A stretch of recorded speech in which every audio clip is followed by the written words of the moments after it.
श्री परमा श्री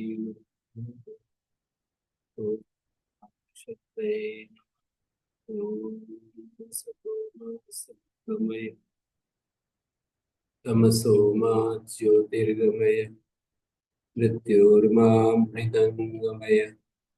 ओम शांति शांति शांति। श्रीमद् भगवद गीता कक्षा 45 में चलेगी और ये इसका 9वां अध्याय हमने आरंभ किया है।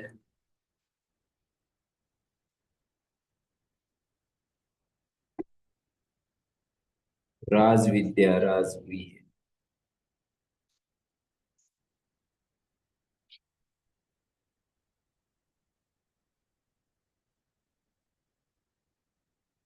तो इसमें ऐसा कह रहे हैं,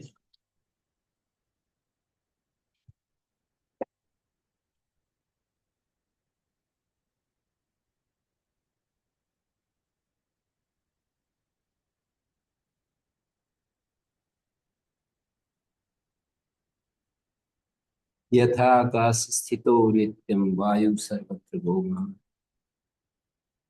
तथा सर्वाणि भूतानि मत्स्थानि। आकाश में स्थित वायु सब जगह आता जाता है, सर्वत्र का महान परिमाणता है, सर्वत्र गो महान। आकाश में स्थित नित्य सदा वायु सर्वत्र गच्छति, महान परिमाण की दृष्टि से वो महान है। तथा आकाशवत सर्वगतिमयी, आकाशगत में सर्वगत हूँ, असंश्लेषेण स्थितानि सर्वगते मयि मत स्थानी। आकाश में जैसे कोई वो कोई भी प्राणी उसके साथ लिप्त नहीं होता, तो असंश्लेषेण विस्थानी, तो जितने भी भूत हैं वो बिना संश्लेष के ही मेरे में संबद्ध हैं, स्थित हैं, की उपधार है, ऐसा जान लो। वायु जो है उसको परिमाणतः महान बताया, न तो स्वरूपतः। आकाशस्य वायुर्यथा आकाशे न संश्लेषा। अब एक तरफ आकाश है और एक तरफ वायु है। जैसे वायु का आकाश के साथ कोई संश्लेष नहीं, कोई संबंध नहीं, बस उसी उपमा से मत स्थानाम भूतानाम अया श्लेष। मेरे में स्थित जो भूत है उनका मुझसे कोई संश्लेष नहीं। आकाश के साथ वायु का कोई संश्लेष नहीं, मेरे साथ भूतों का कोई संश्लेष नहीं।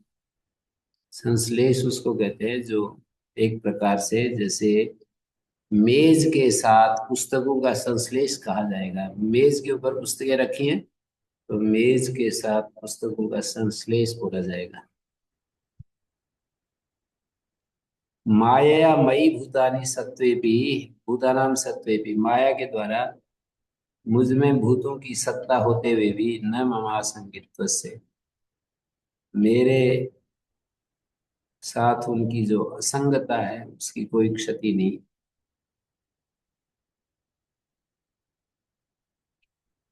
तो ये सामान्य जैसा दिखाई देता है उसको लेकर के ये कथन है। अज्ञ लोगों की दृष्टि से ये कथन है। वस्तुतः मयि भूतानि माया व कालत्रयेपि न सन्ति। मेरे में न तो भूत है न माया है, तीनों कालों में ही नहीं है। अद्वितीयत्वात् ममा असंगत्वात् से, मैं तो असंग हूँ और अद्वितीय भी हूँ, कोई दूसरा और नहीं मानता हूँ। तो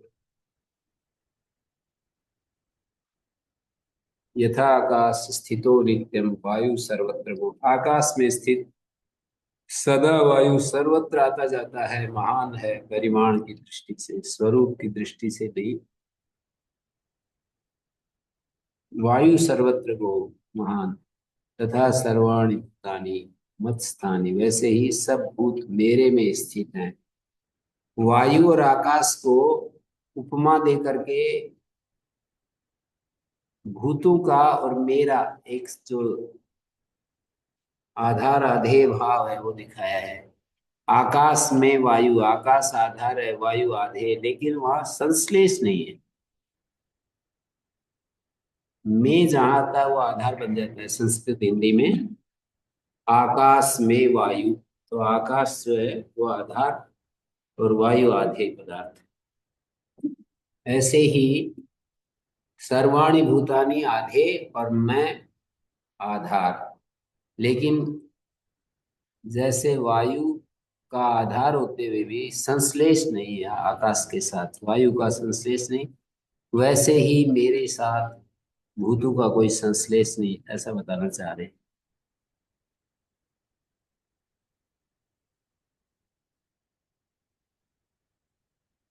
तो ये यहाँ पर ये संश्लेष की जो बात है ना, ऊपर वाले भी कई श्लोकों में इसी तरह से बता दी। जैसे बाल्टी में पानी होता है तो पानी का बाल्टी के साथ संश्लेष है, उसके साथ पानी चिपक रहा है। तो इसी तरह इनमें चौथे पांचवें श्लोक में उस संश्लेष की जो बात है उसको प्रकट किया है। तीसरे में तो ये कहा अश्रद्धालु जो है इस धर्म के प्रति श्रद्धा विरहित आत्मज्ञान से धर्मस्य अस्य स्वरूपे तत्फले नास्तिका। ये जो धर्म है, कौन सा धर्म?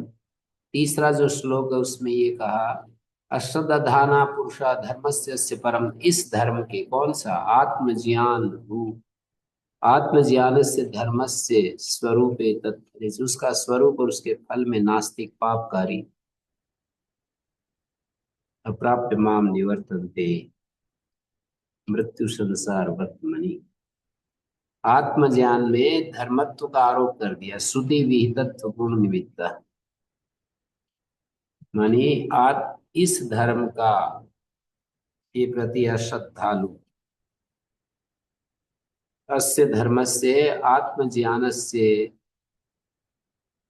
ज्ञानस्य कुत्र अंशे अश्रद्धाना स्वरूपे तत्फले, अस्य धर्मस्य स्वरूपे, ये जो धर्म का स्वरूप है, आत्मज्ञान का जो स्वरूप है और उसका जो फल है उसमें अश्रद्धालु हुए हुए। नास्तिका नास्ति दिष्टम मतिर्येषा, देवो नास्ति परलोको नास्ति धर्मो नास्ति, ऐसे कुछ लोग कहते हैं। नास्तं दिष्टम मतिर्ये येषाम, नास्ति दिष्टम मतिर्येषाम दैष्टिका, नास्ति मतिर्येषाम नास्तिका दिष्टम मतिर्येषाम दैष्टिका। अस्ति नास्ति दिष्टम मति एक सूत्र है पाणिनि का। देवो नास्ति परलोको नास्ति धर्मो नास्ति, ऐसे जो बौद्ध लोग प्रतिपन्न है कुतएव नास्तिकत्वम, तो पापकारिणा जन्मांतरे पापम कृतवन्तः इदानीम अपि तत्संस्कार वशात् पाप कारण स्वभाववन्तः। नास्तिकानां मतम संक्षेपेण, असुराणाम, नास्तिकों का मत क्या है? असुराणाम उपनिषदम देह मात्र आत्मदर्शनम में प्रतिपन्न, देह को, देह मात्र को ही आत्मा समझने वाले हैं। असुत्रिपा पापा पुरुषा अश्रद्धाना परंतपा, इस आत्मज्ञान रूप जो धर्म है, इसके स्वरूप में और इसके फल में जो नास्तिक हैं, पापकारी हैं, अश्रद्धालु हैं, वे अप्राप्य माम निवर्तन्ते मृत्यु संसार वर्तमनि, मृत्युयुक्त संसार में उसका जो नरक तिर्यक आदि प्राप्ति मार्ग है उसी में वर्तमान होते हैं। मृत्यु संसार, जो मृत्यु संसार रूप जो मार्ग है ना, उसी में निवर्तन्ते, तस्मिन् एव वर्तन्ते, निश्चय निवर्तन्ते, अप्राप्य माम, मुझको न पा करके निवर्तन्ते, उसी में रहते हैं, मृत्यु संसार मार्ग में ही फंसे रहते हैं। ये तीसरे श्लोक में बात कहने के बाद यहाँ पर चौथे श्लोक में हमने देखा कि मया ततम इदम सर्वम जगद अव्यक्त मूर्तिना मत स्थानि सर्वभूतानि न चाहम तेषु अवस्थिता। चौथे और पांचवें श्लोक में कुछ बात विरोधाभासी बातें कही हैं, उनको देखो। मया ततम इदम, स्तुति से अर्जुन को अभिमुखी करके और बोले मया ततम इदम सर्व, मेरा जो परम भाव है उसके द्वारा मैंने व्याप्त किया हुआ है इस जगत को। अव्यक्त मूर्ति ना न व्यक्ता मूर्ति स्वरूपम यस्य मम, मेरी व्यक्त मूर्ति कोई नहीं है। स्वम अव्यक्त मूर्ति तेन मया अव्यक्त मूर्ति ना, मुझ अव्यक्त मूर्ति के द्वारा कर्ण अगोचर स्वरूपेण, कर्णों का जो अगोचर स्वरूप है, मेरे जो करण हैं, इंद्रियां हैं, उनके द्वारा मैं पकड़ में नहीं आता हूँ। जगत ही अव्यक्त, मया ततम इदम सर्वम जगत अव्यक्त मूर्ति नाम, मैंने इस अव्यक्त स्वरूप वाले ने जगत को व्याप्त किया है। न व्यक्ता मूर्ति स्वरूप में से, उसने अव्यक्त मूर्ति ने कर्ण अगोचर स्वरूपेण तस्मिन मयि अव्यक्त मूर्तो स्थितानि मत स्थानि सर्वभूतानि, ब्रह्मा से लेकर स्तंभ पर्यंत जितने भी भूत हैं वो सब मई अव्यक्त मूर्तो, मुझ अव्यक्त मूर्ति में स्थित है। मत स्थानी का अर्थ है मुझ अव्यक्त मूर्ति में स्थित नहीं, निरात्मकम किंचित भूतम व्यवहाराय अवकल्पते, जिस भूत में आत्मा नहीं है, निरात्मक कोई भी भूत व्यवहार को प्राप्त नहीं होता। अतो मत स्थानी मया आत्मना आत्मवत्वेन स्थितानि, मुझ आत्मा के द्वारा आत्म रूप से स्थित है। अतो मयि स्थितानि तुच्यन्ते तेषां भूतानां अहमेव आत्मा इत्यतः तेषु स्थिता, उन भूतों का मैं ही आत्मा हूँ, ऐसा अज्ञानी लोग मूढ़ विद्वान अवभासते तो ब्रवीमि न चाहम तेषु भूतेषु अवस्थिता, मैं उन भूतों में अवस्थित नहीं हूँ। मूर्तवत संश्लेष अभावे, बाल्टी में पानी मूर्त होता है और उसका संश्लेष होता है, लेकिन यहाँ तो आकाशस्यापि अंतरतमो हम, आकाश का भी मैं अंतरतम हूँ। नहीं असंसर्गी वस्तु क्वचित आधे भावेन अवस्थितम भवति, असंसर्गी जो वस्तु है कभी भी आधे के रूप में अवस्थित नहीं होती है। नहीं असंसर्गी वस्तु, जो असंसर्गी वस्तु है, जैसे पृथ्वी आदि नाम मूर्तत्वा परस्परम संश्लेषो अस्ति, पृथिव्याम जलम जले पृथ्वी वा वर्तते, पृथ्वी में जल है या जल में पृथ्वी है, संसर्ग बताया जा सकता है। ये तो कह सकते हैं तथा नाम क्वचित वर्ते इति वक्तुं शक्यः अमूर्तत्व, अमूर्तो भी आकाशो घटे अस्ति, कहते कि अमूर्त आकाश तो घट में है, और घटस्य आकाशे, और घट भी आकाश में है, ये अमूर्तस्यापि अस्ति संश्लेषा मूर्तेन, तो कहा आकाशादपि अत्यंतम विलक्षण तमोहम, सुतराम अमूर्तश्चेद आकाशा चक्षुरिंद्रिय अविषय विषय, अमूर्त आकाश है तो चक्षु इंद्रिय का विषय बनेगा, तथा अविषयत्वे अयम आकाश इति प्रतीति रेव स्यात्, ये आकाश ऐसी प्रतीति नहीं होगी, दृश्यते तो आकाश। तो असंसर्गी वस्तु क्वचित आधे भावे स्थितम नहीं भवति, जैसे ननु भवतु तव अमूर्तत्वात् केनापि संश्लेष अभाव, अमूर्त होने से तुम्हारा संश्लेष ना हो, तो कहते हैं असंसर्गी वस्तु कहीं भी आधे के रूप में नहीं होती है। आधार आधे भाव संसर्गी वस्तु विषय का, आधार आधे भाव जो है ना, वो संसर्गी वस्तु विषय होता है। मैंने बार बार उदाहरण दिया, जैसे मेज पर पुस्तकें रखी हैं, बाल्टी में पानी रखा है, तो संसर्गी वस्तुएं हैं, पानी भी संसर्गी है और उधर वो आधार भी संसर्गी है। बाल्टी में पानी, मेज पर पुस्तक, छत के ऊपर जैसे तखत रखा है, ये सारे उदाहरण ऐसे हैं जिसमें आधार आधेय भाव संसर्ग वस्तु में दिखाया जाता है।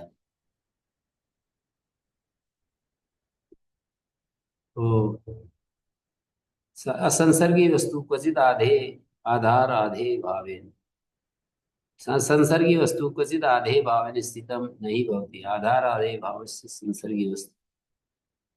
असंसर्गी वस्तु कहीं भी आधे भाव के रूप में नहीं रहती।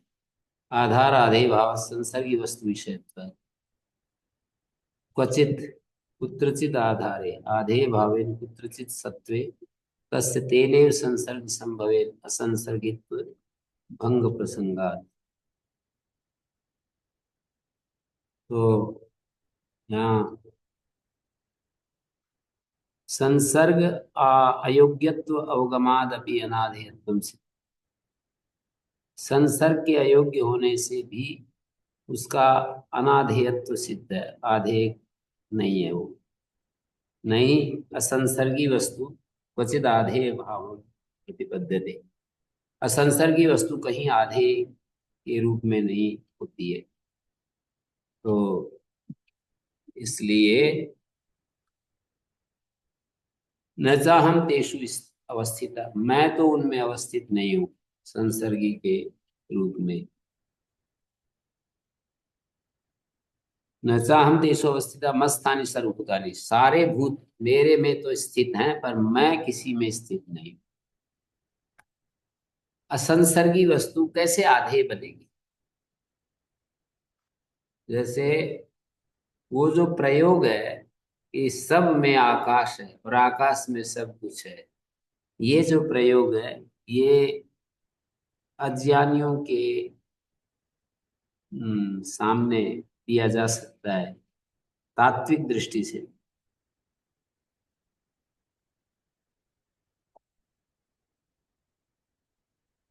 तो ये इस तरह से इसको बताना चाह रहे हैं।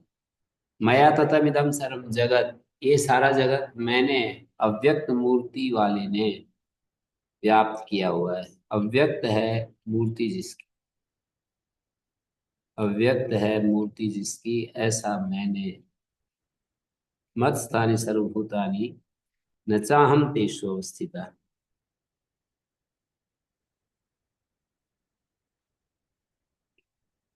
और न च मत स्थानि भूतानि, मत स्थानि सर्वभूतानि एक बार कहा था, लेकिन न च मत स्थानि भूतानि ब्रह्मादि, ये भी एक तात्विक बात समझनी होगी कि न च मत स्थानि भूतानि ब्रह्मादि, जो ब्रह्मादि हैं वे मेरे में स्थित, वे भूत मुझ में स्थित नहीं है। पश्च में योगम ऐश्वरम, मेरे युक्ति घटन मम, पश्य में योगम युक्तिम घटनम ऐश्वरम, मेरा जो ऐश्वर योग है उसको तुम देख लो। योग का यह अर्थ है जो एक प्रकार से ईश्वर से इयम इमम ऐश्वरम योगम आत्मनो याथात्म, मेरे आत्मा की का जो याथात्म है उसको समझ लो। न च मत स्थानी भूतानी, मेरे में भी स्थित नहीं है। असंसर्गी वस्तु न तो आधे बनती है न आधार ही बनती है, ये युक्ति दे रहे हैं। असंसर्गित्वात् मम आधारत्वम विना ततो जगतो अस्ति किंतु माया द्वारकमेव जगदारा आधारत्वम।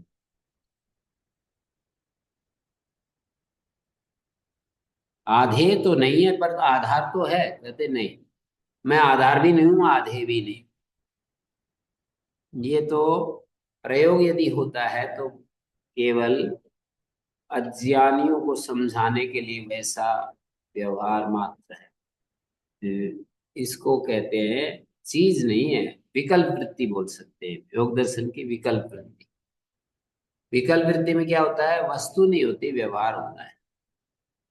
जैसे परमात्मा सब में है, सब कुछ परमात्मा में है, ये व्यवहार तो होगा पर ऐसी कोई वस्तु देखोगे तो नहीं मिलेगी। न च मत्स्थानि भूतानि पश्य में योग, मेरे आत्मा का योग याथात्म देख लो। भूत भृत न च भूतस्था, भूतों को मैं भरण पोषण करता हूं और भूतों में स्थित नहीं। मम आत्मा भूत भावना, मेरा जो आत्मा है वो भूत भावन है, भूतों को उत्पन्न करने वाला है।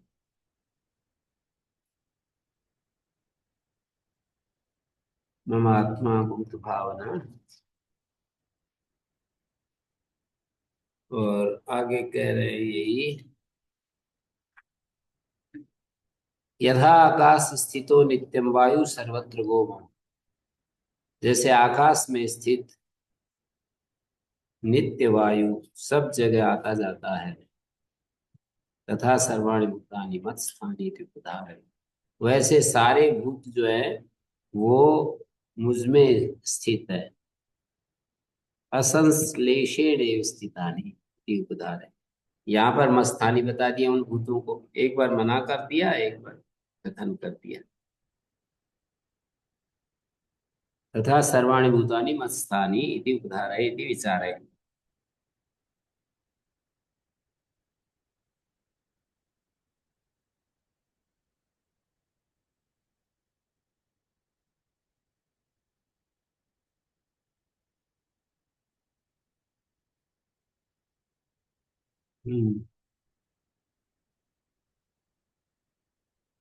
सर्वभूतानि कौन्तेय प्रकृतिं यान्ति मामिकाम्।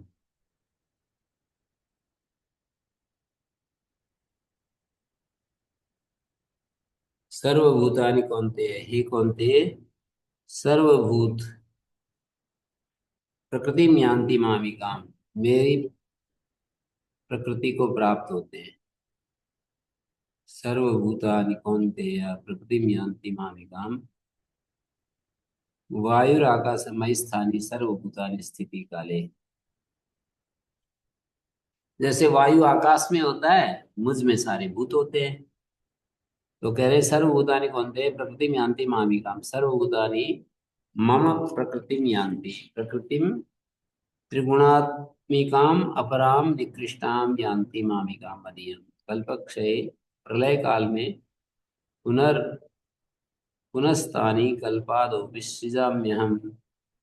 कल्पक्षय में, कल्प का जब क्षय हो जाता है तो सारी प्रकृति जो है, मामिकाम, सर्वभूतानि मामिकाम प्रकृतिम यान्ति, सारे भूत जो है मेरी भूतों का मूल प्रकृति है।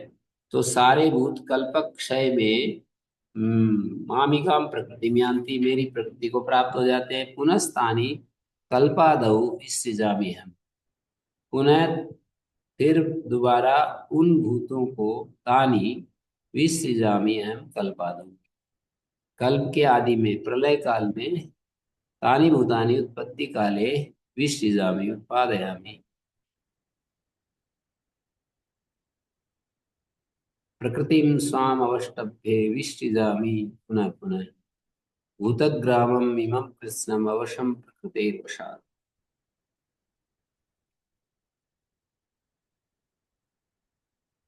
कह रहे हैं प्रकृतिं स्वाम स्वीयाम अवष्टभ्ये वशीकृत्य विसृजामि पुनः पुनः, प्रकृतिजो जातं भूतग्रामं भूतसमुदायम्। प्रकृतिं स्वाम अवष्टभ्ये, अपनी प्रकृति को मैं वश करके, वशीकृत्य, विसृजामि पुनः पुनः, पुनः पुनः इसको मैं रचना करता हूँ। प्रकृतिम स्वाम स्वीयाम अवष्टभ्य, अपनी प्रकृति को वशीकृत करके, विसृजामि पुनः पुनः, अपनी प्रकृति को अपने अधीन करके पुनः पुनः प्रकृति से उत्पन्न भूतग्राम भूत समुदाय इमं वर्तमानं कृष्णं समग्रम अवशम अस्वतंत्रम अविद्यादिदोषी परवशीकृतम प्रकृतेर्वशात् स्वभाववशात्। प्रकृतिम स्वाम अवष्टभ्य, अपनी प्रकृति का आश्रय, अवष्टभ्य का अर्थ है वशीकृत्य, अपनी प्रकृति को वश में करके, अवष्टभ्य का अर्थ यहाँ वश में करके है। एक वो भी होता है अवष्टभ्य सहारा लेकर।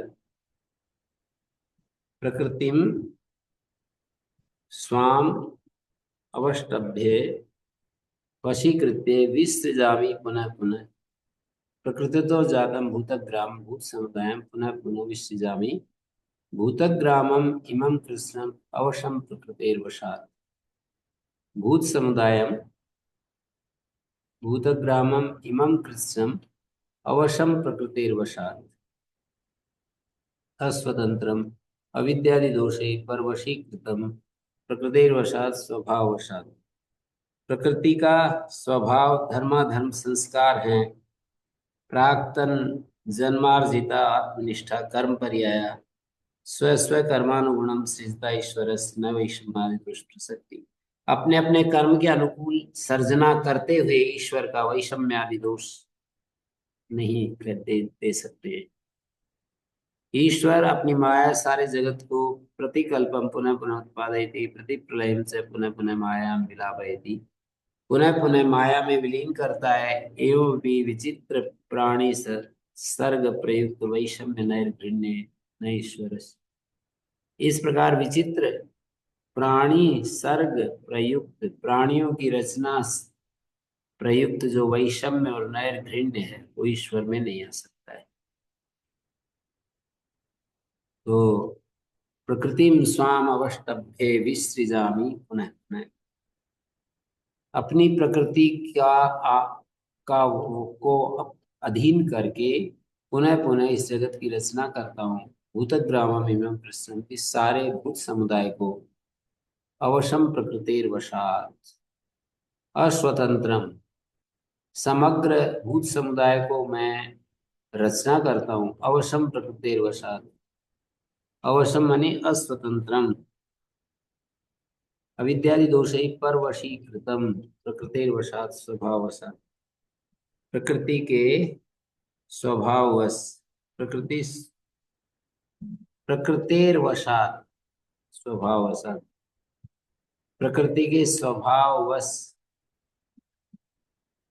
भूतग्रामम कृष्णम अवशम प्रकृतिर्वशात् प्रकृति के स्वभाववश जो संपूर्ण भूतग्राम है उसको मैं प्रकृतिर्वशात् अवशम इमं कृष्णम भूतग्रामम अस्वतंत्रम एवं कृष्णम भूतग्रामम पुनः पुनः विश्रामि।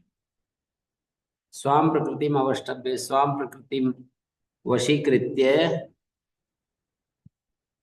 अपनी प्रकृति को वो करके वशीकृत करके अपनी प्रकृति को अधीन करके वशीकृत करके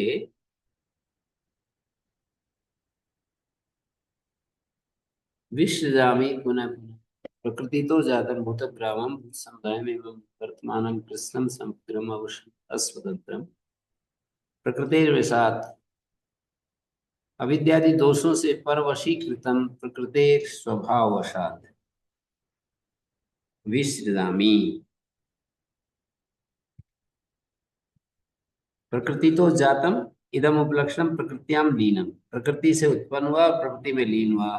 भूतग्राम लय उदय भूतग्राम जो है उसका एक बार लय होता है एक बार उदय होता है। प्रकृति आधारत्वात् प्रकृत्याश्रयणम विना न ईश्वर से भूतग्राम सर्जनम संभव नहीं। प्रकृति आश्रयण के बिना ईश्वर का भूतग्राम सर्जन संभव नहीं। बड़ी बात कह दी कि प्रकृति के आश्रय लिए बिना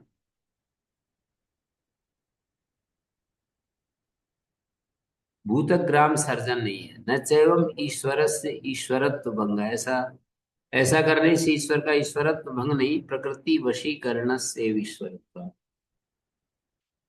ईश्वरत्व क्या है? प्रकृति को अपने अधीन करना यही ईश्वरत्व है।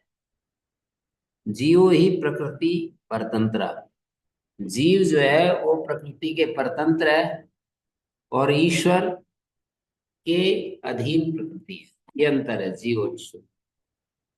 जीव प्रकृति परतंत्र है और ईश्वर तस्माद् ईश्वर स्वयं माया सर्व जगत प्रतिकल्पम पुनः पुनः उत्पादयति प्रतिप्रलयम च पुनः पुनः मायां विलापयति। एवं तो प्रकृति क्या है? स्वभाव धर्माधर्म संस्कार प्राक्तन जन्मार्जितात्मनिष्ठा कर्म पर्याय। धर्माधर्म संस्कार प्राक्तन जन्मार्जिता पहले जन्म में अर्जित आत्मनिष्ठ जो कर्म पर्याय है, आत्मनिष्ठ जो कर्म का पर्याय है, स्व स्व कर्मानुगुणम, अपने अपने कर्मों के अनुकूल रचते हुए और उसको विलापित करते हुए ईश्वर में किसी प्रकार का कोई दोष नहीं माना जा सकता।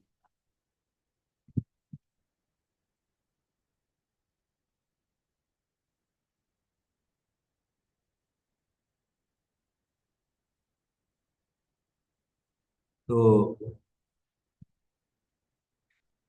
आगे एक बात आएगी 13वें अध्याय में, भूत प्रकृति मोक्षम च ये विदुर्यान्ति ते परम, प्रकृति के ज्ञान से निवृत्ति अभिधानात् ज्ञान निवृत्त्यत्वेन वैलक्षण बोध, ज्ञान के द्वारा उसकी निवृत्ति होने से उसमें विलक्षणता है। प्रकृति स्वभाव धर्माधर्म संस्कार को कहते हैं। प्राक्तन जन्मार्जिता आत्मनिष्ठा कर्म पर्याय स्व स्व कर्मानुगुणम सृजता ईश्वर से न वैषम्या दोष प्रसक्ति।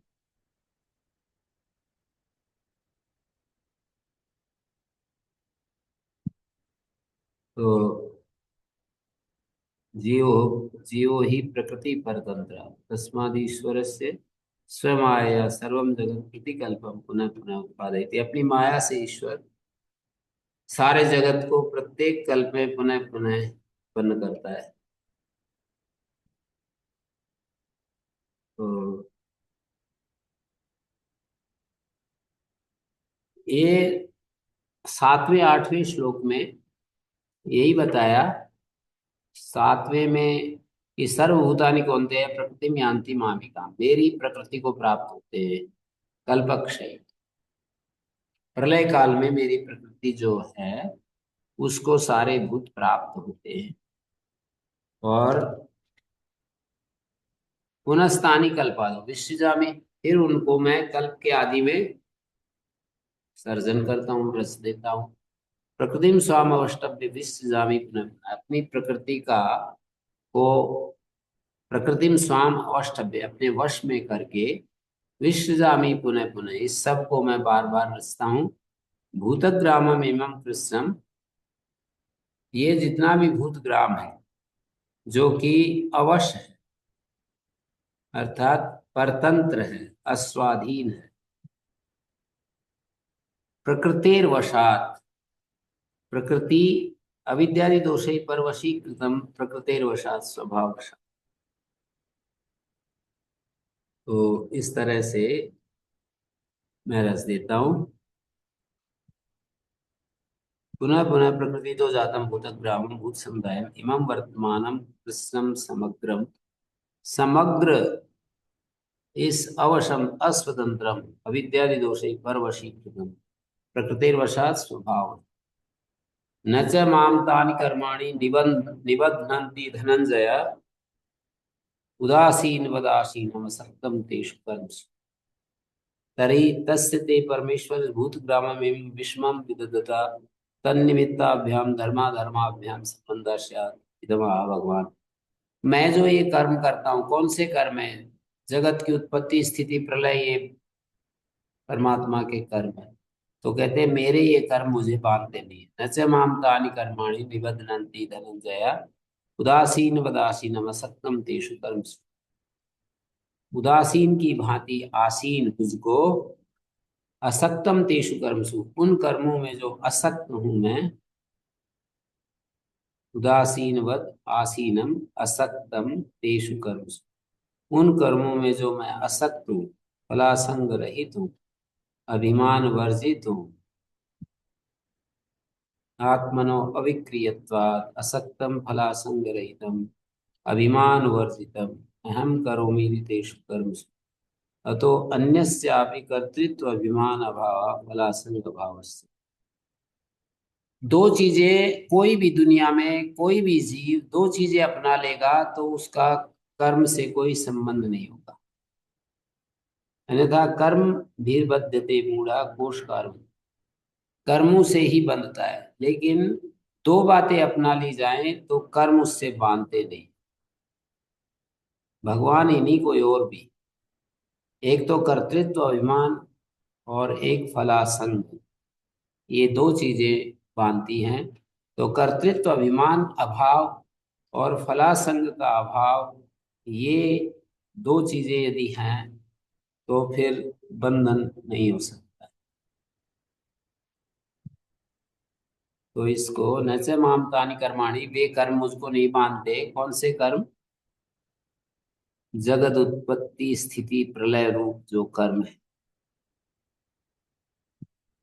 ते परमेश्वर भूत ग्राम में विषमम विदधता, विषमम उसको विषम करते हुए, तन्निमित्ताभ्याम धर्माधर्माभ्याम संबंधाश्च न च माम ईशम तानि भूत ग्रामस्य विषम विसर्ग निमित्तानि। विषम और विसर्ग, विषम सर्ग से निमित्तानि, विषम सर्ग को बनाने वाले जो कर्म है ना, किसी को मैंने अच्छा बना दिया, किसी को बुरा बना दिया, किसी को मध्य कोटि का बना दिया, किसी को बहुत धनवान, किसी को बहुत रूपवान, किसी को बहुत ही अच्छी बुद्धि वाला, किसी को कम बुद्धि वाला। तो विषम जो जगत की रचना की है मैंने, न च माम तानि कर्माणि निबध्नन्ते उदासीन उदासीनम असक्तम तेषु कर्मसु। यहाँ पर विषम शब्द आया।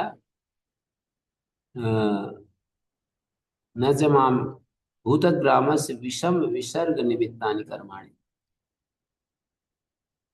तस्ते परमेश्वर भूत ग्रामम एवं विषमम विदधता। ये जो भूत समुदाय है, इसको विषम बना दिया मैंने, विषमम विदधता, विषम करते हुए। विषम का अर्थ है अलग अलग एक रूप वाला बना दिया। तन निमित्ताभ्याम धर्माधर्माभ्याम, और उसके निमित्त विषम जगत की रचना के निमित्त धर्माधर्म के साथ संबंध हो जाएगा हमारे भगवान का।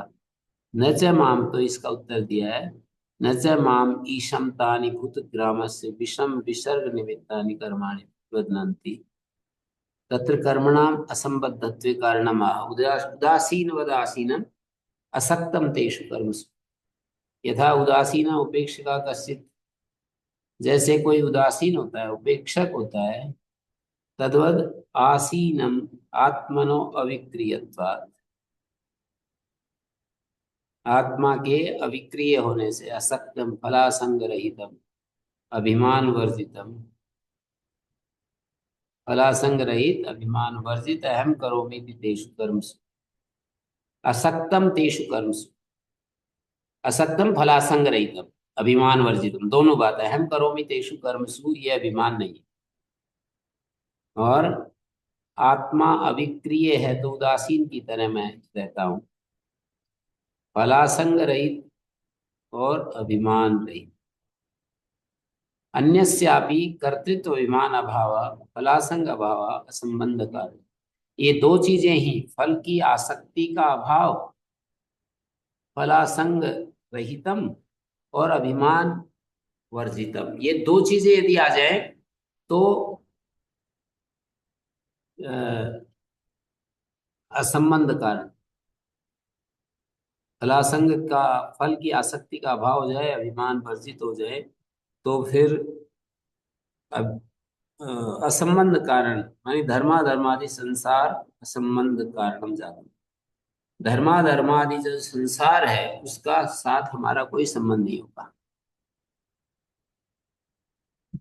ये तो बहुत ही विशेष श्लोक है। न च माम तानि कर्माणि निबध्नन्ति धनंजय उदासीन उदासीनम, क्योंकि मैं उदासीनवत रहता हूँ। जैसे कोई उदासीन होता है, उपेक्षक होता है, तद्वद आसीनम, उसी तरह मैं रहता हूँ। आत्मनो अविक्रियत्वात्, क्योंकि आत्मा तो विक्रिया रहित है। असक्तम तेषु कर्मसु, उन कर्मों में मैं, मेरा कोई संबंध नहीं होता है। उन कर्मों में असक्त रहता हूँ, फलासंग रहित होता हूँ, अभिमान रहित होता हूँ। मया अध्यक्षेण प्रकृति सूयते सचराचरम हेतुना अनेन कौन्तेय जगत विपरिवर्तते। पहले कहा भूतग्रामम् एवं विसृजामि उदासीन उदासीनम् इति च विरुद्धम् उच्यते।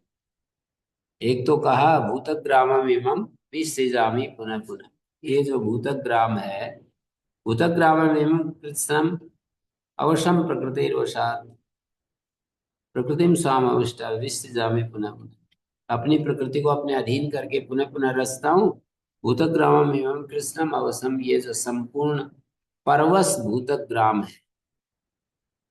कृष्णम अवशम, प्रकृतेर वशात, प्रकृतेर स्वभाव वशात, अविद्यादि दोषों से परवशीकृत, प्रकृतेर वशात स्वभाव वशात।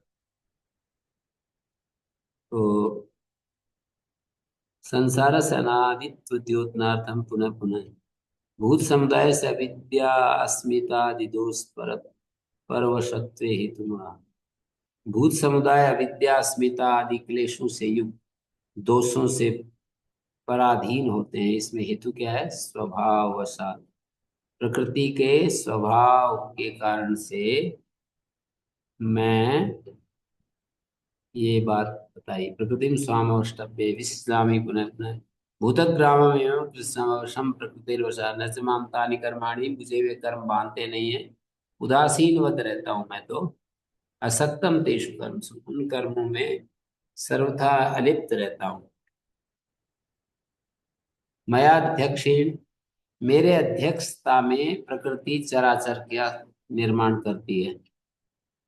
मया सर्वतो दृश्य मात्र स्वरूपेण, सब तरफ से दृश्य मात्र स्वरूप मेरे से अविक्रियात्मना अध्यक्षेण मम माया त्रिगुणात्मिका विद्या लक्षणा प्रकृति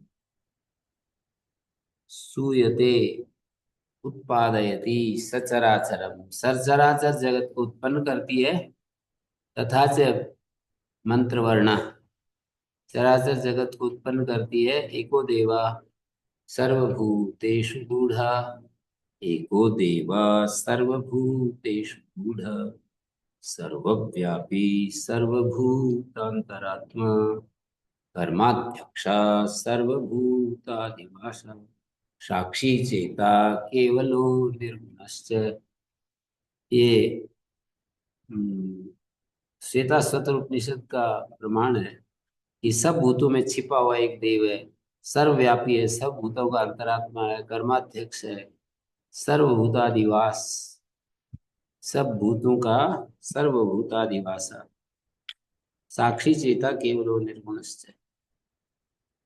सर्वभूत जिसमें बसते हैं, सर्वभूतादिवास, दिवास माने आधार, सर्वभूतों का आधार, सर्वभूतादिवास,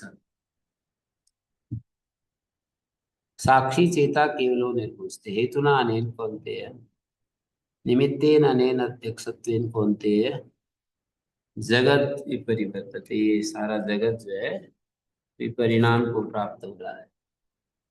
सचराचरम व्यक्ताव्यक्तात्मकम विपरिवर्तते सर्वावस्थासु, जगत सचराचर व्यक्त व्यक्तात्मक विपरिवर्तते सर्वावस्थासु, दृषि कर्मत्व आपत्ति निमित्ता ही जगता सर्वाप्रवृत्ति। ये मैं आचार्य का भाष्य पढ़ रहा हूँ।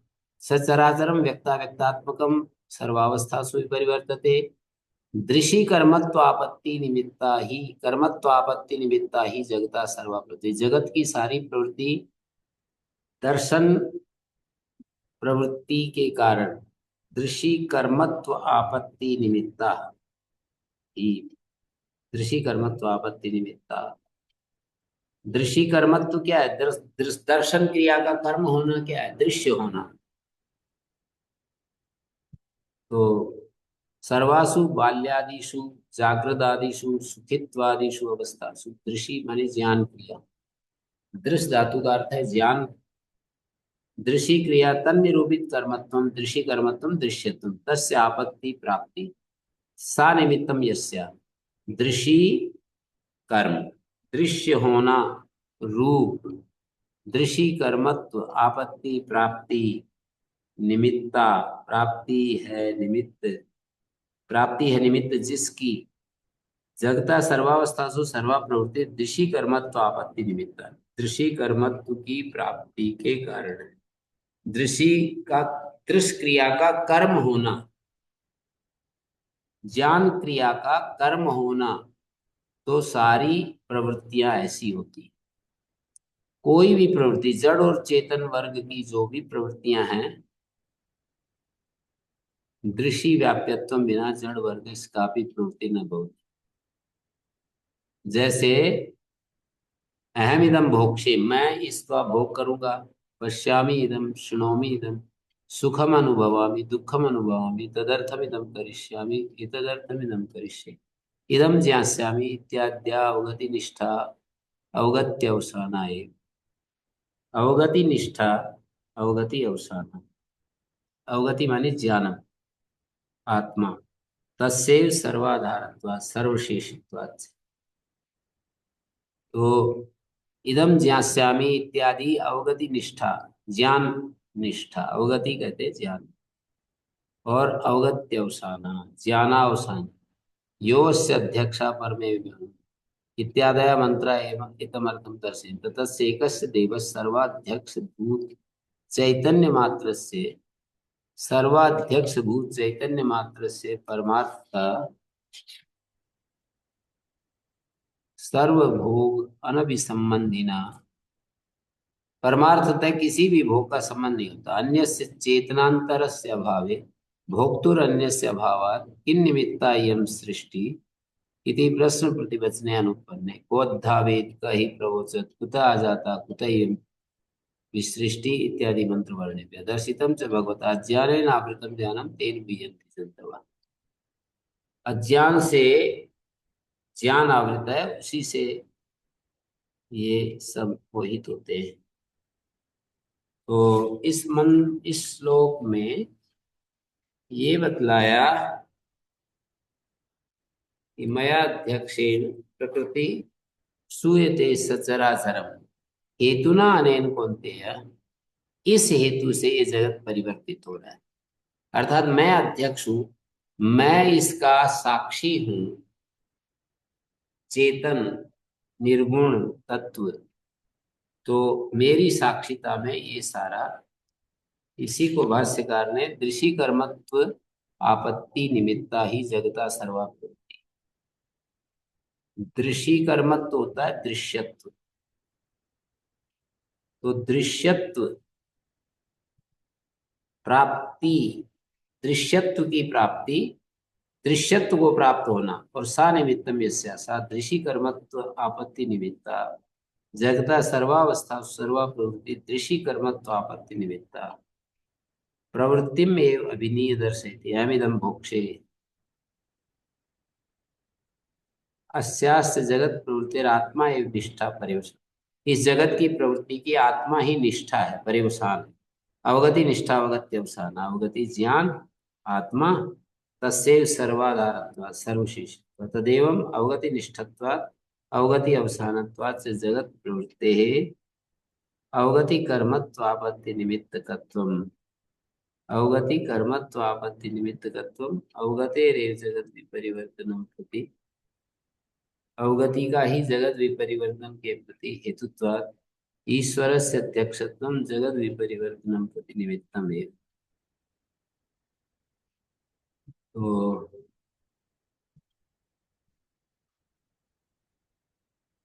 ओ शांति शांति शांति। ओम भगवान प्रणाम। ओ